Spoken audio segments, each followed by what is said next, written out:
यहां पे हम जो है वो सब टॉपिक देख रहे हैं हाइजेनबर्ग्स प्रिंसिपल ऑफ अनसर्टेनिटी। तो हाइजेनबर्ग प्रिंसिपल ऑफ अनसर्टेनिटी कहता है कि electron and it's like small particle के लिए इसकी पोजीशन और मोमेंटम को साइमल्टेनियसली एक्यूरेटली मेजर नहीं किया जा सकता है। Electron and it's like small particles के लिए इसकी पोजीशन एंड मोमेंटम को साइमल्टेनियसली एक्यूरेटली मेजर नहीं कर सकते। मैथमेटिकली अगर अपन इसको लिखते हैं तो अपन लिख सकते हैं delta X into delta P is greater than equal to h over 4 pi. This is the important mathematical expression of Heisenberg principle of uncertainty. जी नोटेशन का मतलब समझिए, डेल्टा x क्या है? Uncertainty in position.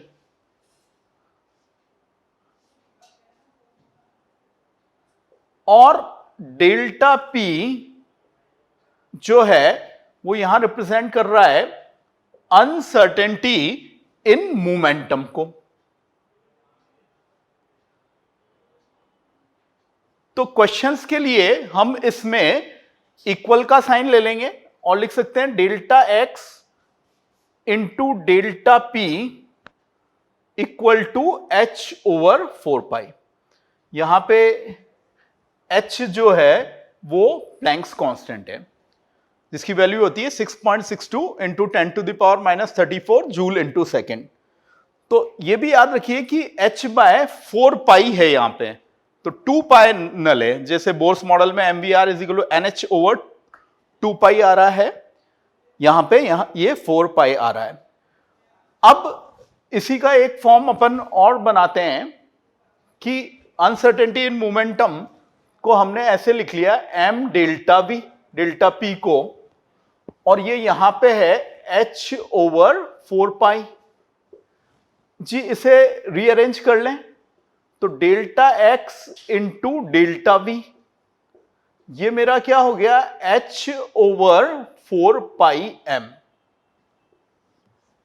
Okay, delta v यहां पे एक नया नोटेशन आया, उसका मीनिंग समझिए, वो क्या हो गया? Uncertainty in velocity. तो ये दोनों मिला के भी यहां पे जो है वो अनसर्टेनिटी है ना। तो यहां इससे क्या कंक्लूजन निकला इस इक्वेशन से कि m ज्यादा होगा तो अनसर्टेनिटी कम होगी, और m अगर यहां पे कम है तो अनसर्टेनिटी क्या होगी? ज्यादा होगी। तो बात वही हो गई कि ये कॉन्सेप्ट हमारा मैक्रो पार्टिकल्स के लिए नहीं है, उनमें अनसर्टेनिटी बहुत कम होती है। माइक्रो पार्टिकल, स्मॉल पार्टिकल्स के लिए है, उसमें अनसर्टेनिटी ज्यादा होगी। जैसे कार एक मैक्रो पार्टिकल हो गया तो पोजीशन हमें माइलोमीटर से, स्पीड स्पीडोमीटर से पता होती है, तो उनके लिए नहीं है। दिस इज फॉर इलेक्ट्रॉन और it's like some atomic particles ऐसे। और यहां हम क्वेश्चन करें इस एग्जांपल में कि uncertainty in the position of a particle is 0, then what will be the uncertainty in its momentum? Now you use this formula, यहां पे 0 पुट करिए और डेल्टा p सॉल्व करिए, तो वो हो गया implies delta p is equal to infinite and vice versa। Delta p 0 है तो डेल्टा x क्या हो गया? इनफाइनाइट हो गया। यानी simultaneously accurately position and momentum का मेजरमेंट पॉसिबल नहीं है। इसको हम एक दूसरे तरीके से समझ रहे कि ऑप्टिक्स के प्रिंसिपल कहते हैं कि जो लाइट अपन यूज कर रहे हैं तो उसका वेवलेंथ लैम्डा है, तो जो अपने को लोकेट करने में पोजीशन में जो मैक्सिमम अनसर्टेनिटी हो सकती है वो प्लस माइनस लैम्डा हो सकती है। अब लैम्डा को यानी अनसर्टेनिटी इन पोजीशन को मैं जीरो कर रहा हूं।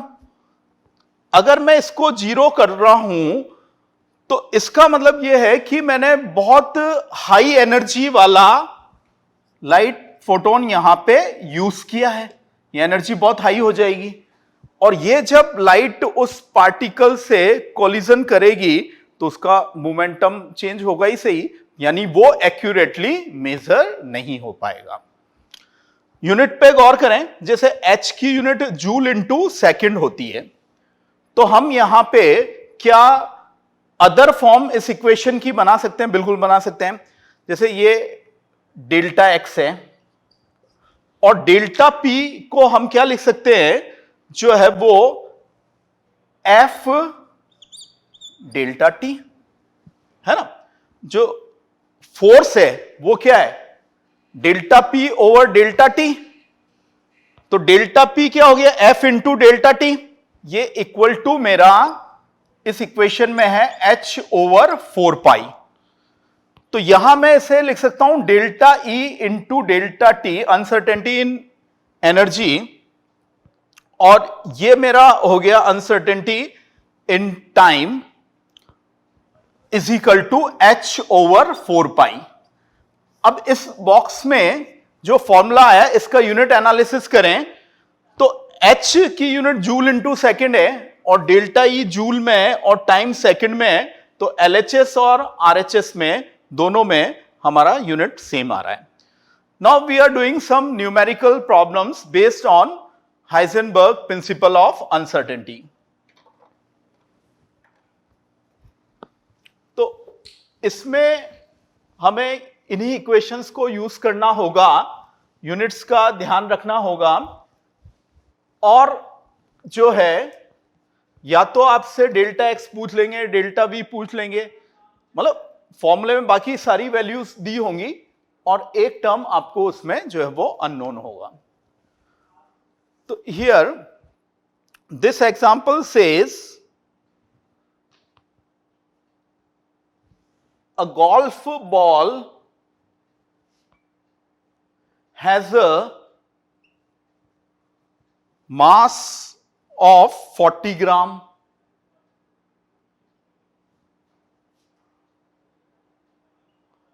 आगे कहा जा रहा है and a speed of 45 metre second inverse. आगे कहा गया है कि if the speed can be measured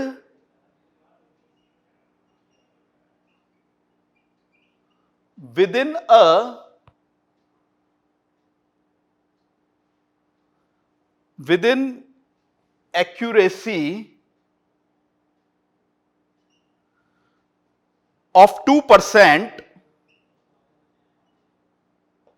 calculate delta X. तो स्ट्रेटजी बनाइए कैसे आप इस क्वेश्चन को सॉल्व करेंगे। Selection of the formula is very important. तो ऑफ कोर्स इसमें तो एक ही मेन फॉर्मूला है, delta X into delta P equal to H over 4 pi. अब फॉर्मूला का सिलेक्शन हो गया, अब यूनिट सिस्टम का भी सिलेक्शन कर लीजिए, एसआई। हम एसआई यानी मॉडिफाइड एमकेएस में इसको सॉल्व करने वाले हैं। तो डेल्टा एक्स तो फाइंड करना ही है, डेल्टा पी को मैं लिख सकता हूं M delta we.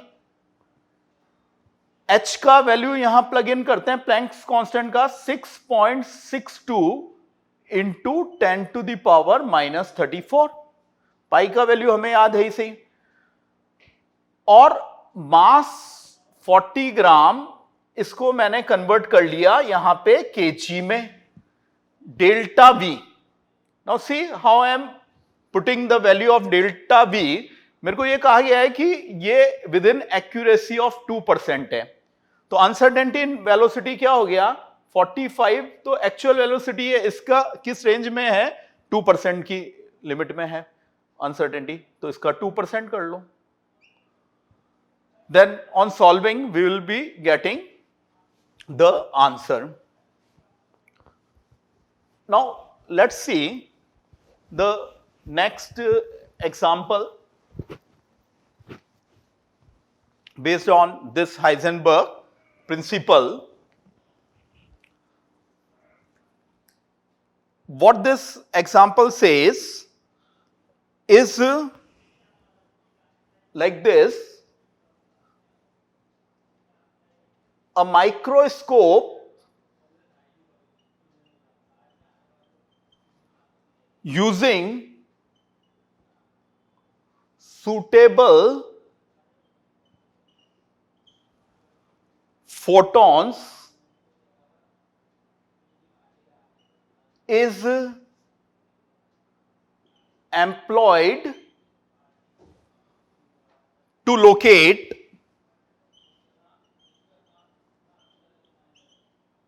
an electron in an atom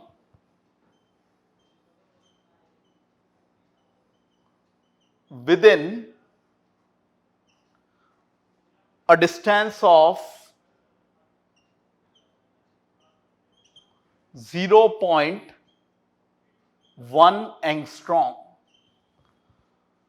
What is the uncertainty involved in the measurement of its velocity? हमें क्या फाइंड करना है? Delta we. Now how we will be solving it?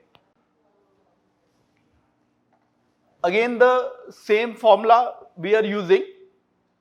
Delta x into delta p is equal to h over 4 pi, and we are using here the SI unit system. तो SI unit system के according इसमें क्या दिया हुआ है? ये 0.1 angstrom. तो 1 angstrom होता है 10 टू द पावर -8 सेंटीमीटर और 10 टू द पावर -10 मीटर. तो SI में कर रहे हैं, तो इसको यहां प्लग इन कर दिया. H की वैल्यू देख ही रहे हैं, 6.62 into 10 to the power -34 joule into second. Pi हमें पता है इसे. अब इसमें फाइंड करने को क्या कहा गया है कि डेल्टा वी फाइंड करिए. ठीक है, तो यूजफुल डेटा हमें मास ऑफ इलेक्ट्रॉन जो है लोकेट एन इलेक्ट्रॉन, तो वो वैसे तो गिवन होता है जेई में एडवांस में कांस्टेंट्स की वैल्यू, फिर भी बहुत कॉमन है तो याद होना चाहिए. 9.1 into 10 to the power -31. Then here this is unknown. Delta V is unknown. This will provide us the required answer. अब हम नेक्स्ट एग्जांपल लेते हैं. उसमें न्यूमेरिकल नहीं है, ऑप्शन वाइज जो है वो एक क्वेश्चन अपन यहां पे हाइजेनबर्ग प्रिंसिपल ऑफ अनसर्टेनिटी पे बेस्ड देखते हैं.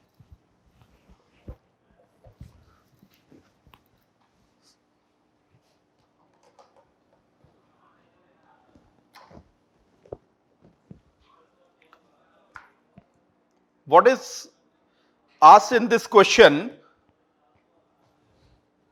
The question says uncertainty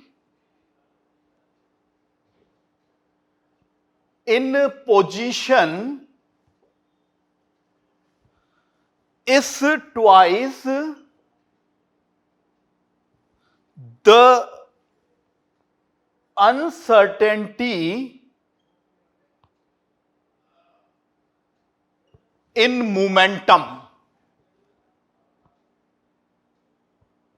okay, so ये तो इंफॉर्मेशन गिवन है.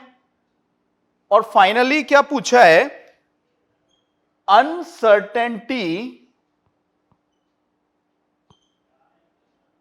In velocity is. ओके, और 4 चॉइसेस हैं. 1/m √h ओवर पाई.